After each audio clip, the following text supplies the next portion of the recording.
Kalangan akademisi menilai keputusan pemerintah dalam mengkategorikan KKB di Papua sebagai organisasi teroris sudah tepat. Namun demikian, pendekatan lunak merupakan cara yang perlu diambil seperti melalui unsur budaya, pendidikan, dan ekonomi. Ya, kalau teroris kan jelas ingin. Dalam diskusi membahas perkembangan Papua pasca penetapan KKB sebagai teroris di Jakarta, sejumlah akademis memberikan pandangan dan kajian tentang keamanan dan pendekatan di Papua.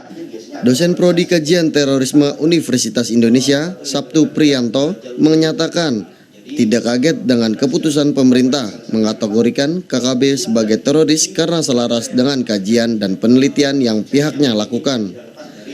Namun demikian, Sabtu menilai penanganan Papua perlu dengan pendekatan lunak seperti pendidikan, ekonomi, dan budaya. Senada dengan Sabtu, Direktur Amnesty International Indonesia, Usman Hamid berharap semua pihak yang tidak setuju dengan keputusan pemerintah agar tidak terburu-buru memberikan penilaian, karena perlu waktu untuk melihat bagaimana implikasinya. Kita perlulah melakukan sebuah evaluasi setelah pemerintah menetapkan status organisasi teroris kepada organisasi di Papua di Papua yang disebut oleh pemerintah sebagai kelompok kriminal bersenjata. Nah, kita ingin melihat seberapa jauh sebenarnya implikasi penetapan status itu terhadap situasi hukum, hak asasi manusia, dan keamanan di Papua. Dan kita sedang menjaring pendapat sebanyak mungkin dari berbagai kalangan.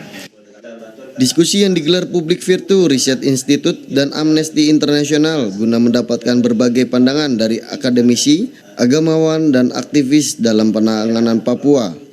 Sejumlah pembicara yang hadir dalam FGD diantaranya dari UI, Tenaga Ahli KCP, LIPI, CSIS, dan Universitas Pertahanan.